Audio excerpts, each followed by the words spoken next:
প্রেক্ষাপট অনুষ্ঠানে আপনাদেরকে স্বাগত জানাচ্ছি। আমি সালাম মাহমুদ। আজকে আমাদের স্টুডিওতে কথা বলার জন্য উপস্থিত রয়েছেন জনাব মোহাম্মদ সিদ্দিকুর রহমান, সভাপতি ডেমোক্রেটিক পিপলস পার্টি, যিনি আমাদের দেশের একজন বরেণ্য রাজনীতিবিদ। আপনাকে স্বাগত জানাচ্ছি আমাদের প্রেক্ষাপট অনুষ্ঠানে। আপনি কেমন আছেন? ধন্যবাদ সালাম ভাই, আমি আল্লাহর রহমতে অশেষ কৃপায় ভালো আছি। আপনাদের এই প্রেক্ষাপট অনুষ্ঠানের কলা কুশলী এবং কর্মকর্তারা আছেন, সবাইকে রক্তিম শুভেচ্ছা জানিয়ে আজকে অনুষ্ঠান শুভ হোক এই আমার কামনা করছি। তো আমরা প্রথমে একটু জানতে চাই যে দেশের সাম্প্রতিক যে রাজনৈতিক পরিস্থিতি, অর্থাৎ ডক্টর মোহাম্মদ ইউনূস তিনি পদত্যাগ করার জন্য একটা গুঞ্জন আমরা শুনতে পেয়েছি, এবং সেটি আবার পরে শুনলাম যে না, সেটি হয়তো হচ্ছে না, বা তিনি তিনটি শর্ত দিয়েছেন। কেন এরকম পরিস্থিতি হলো, আপনি কি মনে করেন? ধন্যবাদ সালাম ভাই। বিষয়টা হচ্ছে আন্তর্জাতিক লেভেলের। ডক্টর ইউনূস সাহেব একজন আন্তর্জাতিক ব্যক্তিত্ব এবং একজন নোবেল লরিয়েট, এবং সে একজন বিশিষ্ট মার্কিন কর্মকর্তাদের শীর্ষস্থানীয় যারা নেতৃত্বে আছে মার্কিন, তাদের একজন বিশিষ্ট বন্ধু। শুরু থেকেই এই দক্ষিণ এশিয়ার অনেক দেশগুলো ডক্টর ইউনূস সাহেব রাজনীতিতে আসুক, ক্ষমতা আসুক, এটা শুরু থেকে অনেক দেশ চায় না। যেভাবে হোক একটা গণঅভ্যুত্থানের মাধ্যমে ডক্টর ইউনূস সাহেবকে ছাত্ররা এনেছে, এবং ছাত্ররা উনি আসতে চায় না, ছাত্রদের অনুরোধে উনি ক্ষমতায় আসছেন। আসার পরে প্রতিবেশী দেশগুলা, প্রতিক্রিয়াশীল দেশগুলা তারা তার বিরুদ্ধে তাদের মিডিয়া থেকে আরম্ভ করে, প্রশাসন থেকে আরম্ভ করে তাদের কূটনৈতিক সম্প্রচারগুলা তাদের কাজে লাগিয়েছে, এবং ডক্টর ইউনূসের বিরুদ্ধে বিরূপ মনোভাব তারা সৃষ্টি করছেন মিডিয়ার মাধ্যমে। এই প্রোপাগান্ডায় ডক্টর ইউনূসের বিরুদ্ধে একটা বিরাট আনীত অভিযোগ সৃষ্টি হয়েছে, যেটা ইউনূস সাহেব বিব্রত হয়েছে, এবং সে ইচ্ছা হয়েছে বাধ্য যে আমি পদত্যাগ করব। এই কাজ করেও আমার কোনো মূল্যায়ন হচ্ছে না, এবং আমাদের দেশের আমি আসছি আমার কাজ ফেলে, আমার বিশ্বনন্দিত একজন তারকা নোবেল বিজয়ী প্রফেসর ডক্টর ইউনূস সাহেব, সে তার নিজস্ব কাজ ফেলে এখানে আসছেন দেশ সেবার জন্য, মানবিক কল্যাণের জন্য, সুষ্ঠু রাষ্ট্র গড়ার জন্য, এবং দুর্নীতিমুক্ত একটা সমাজ গড়ার জন্য। এবং সেখানে সে এসে এই নানানভাবে প্রোপাগান্ডার শিকার হবে এটা সে চিন্তাও করতে পারে না। বাধ্য হয়ে সে বলছে যে আমি পদত্যাগ করব। ধন্যবাদ। তো গত কয়েক মাসে আমরা যেটি দেখেছি যে রেমিটেন্স প্রবাহটাও খুব ব্যাপকভাবে ছিল, এবং $25 বিলিয়ন ইতিমধ্যে আমাদের রিজার্ভ আমরা দেখেছি, এবং যে দ্রব্যমূল্য, শাক সবজি থেকে শুরু করে পেঁয়াজ, সব দ্রব্যমূল্য কিন্তু লাগাম টেনে ধরেছে। এই যে একটা ভালো পজিশন, তো এটি আপনি কিভাবে দেখছেন? এটা তো উনি একজন বিশিষ্ট অর্থনীতিবিদ, বিশ্বের বড় বড় অর্থনীতিবিদদের সাথে তার একটা সম্পর্ক, সুসম্পর্ক। এবং ব্যক্তি হিসেবে ডক্টর ইউনূস সাহেব যদি কোনো ব্যাংক থেকে, বিশ্বের বড় বড় ব্যাংক থেকে যদি $10,000 কোটি বা $1,000 কোটি চায়, তো তারা স্বেচ্ছায় বিনা শর্তে লোন দিতে চায় তাকে। এরকম একটা ব্যক্তি ডক্টর ইউনূস সাহেব, এবং একটা প্রতিষ্ঠান।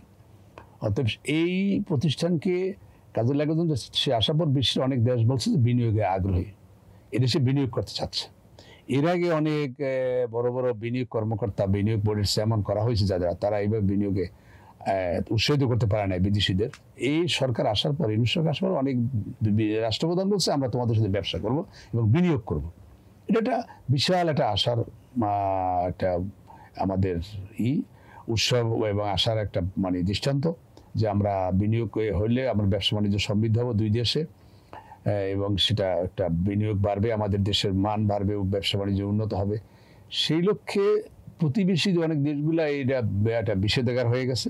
তারা চায় না ইউনূস সাহেবের এই বিশ্ব সুনামটা আরও ধারাবাহিকভাবে বৃদ্ধি পাক।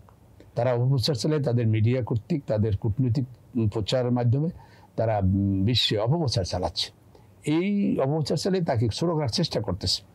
যদি তারা পারবেন, ইউনূস সাহেবের সামনে চ্যালেঞ্জ হচ্ছে এটা নির্বাচন দেওয়া, এবং কিছু সংস্কার এনে, সংস্কার সাধন করে তার সম্পন্ন করে তার কাজে এবার উনি যাবেন। বারবার উনি বক্তৃতায় বলছেন যে আমি আমার কাজে ফিরে যাচ্ছি এই সংস্কার এবং এই নির্বাচন দিয়ে, এবং এই কাজগুলো আমাকে একটু করতে দেন, আমার সহযোগিতা করুন, সহযোগিতা না করলে বলুন আমি চলে যাই। সেটা সে শুরুতে বলছে, এখনো বলে।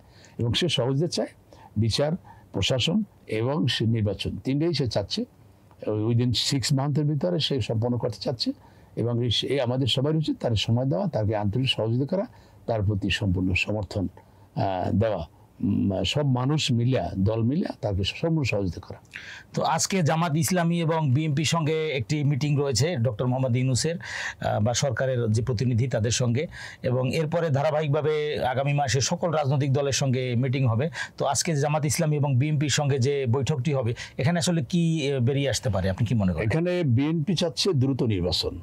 বিএনপি একটা বড় দল, 3-4 বার ক্ষমতায় ছিল, তাদের জনবল আছে, তাদের বিশাল অর্থবিত্ত, তারা সব দিকে সমৃদ্ধ, ক্ষমতায় থাকা 3-4 বার দল। এবং আওয়ামী লীগ পালিয়ে যাওয়ার পর, তাদের ফ্যাসিস্ট হিসেবে আখ্যায়িত হওয়ার পর, তাদের দলবল নিয়ে পালিয়ে, তার আত্মীয়স্বজন নিয়ে পালিয়ে যাওয়ার পরে একমাত্র বিএনপি এই দেশের নির্ভরযোগ্য দল, বড় দল হিসাবে। তারা চায় দ্রুত নির্বাচন, কারণ যেহেতু বড় দল নাই, তারা নির্বাচন গেলে তারা ক্ষমতায় যাবে এবং ক্ষমতায় গিয়ে তাদের আদর্শ কায়েম করবে, তাদের নেতাকর্মীদের ভোটে তারা নির্বাচিত হবে, এটা সংসদ, নির্বাচিত সংসদ একটা উপহার দেবে। এটা বিএনপি চাচ্ছে। কিন্তু জামাত চাচ্ছে যে নির্বাচন, সংস্কার এবং তিনটাই একত্রে, বিচার বিভাগ একত্রে হবে। এটা জামাতের এই দাবিটা। আর বিএনপির দাবি আগে নির্বাচন, সংস্কার চলবে, নির্বাচিত হয়ে তারা সংস্কার করবে। এই একটু দ্বিমত তাদের মধ্যে আছে। আমি আশা করি হয়তো সন্ধ্যার পরে তাদের এই দ্বিমতটা হয়তো একটু হবে, লাঘব হবে এবং তারা একটা সমাধানের দিকে যাবে এবং সুন্দর গুছিয়ে তারা যাতে যতটা যে সংস্কার দরকার দ্রুত সেটা করে আর নির্বাচনের দিকে সামনে গিয়ে একটা সমাধান করবে, এটা আমার দৃঢ় বিশ্বাস। তো আমাদের সেনাপ্রধান ওয়াকারুজ্জামান তিনি যে ভূমিকা রাখছেন বা তিনি যে বক্তব্য দিচ্ছেন, তার কার্যক্রম বা কর্মসূচিগুলো আপনার কি মনে হয়?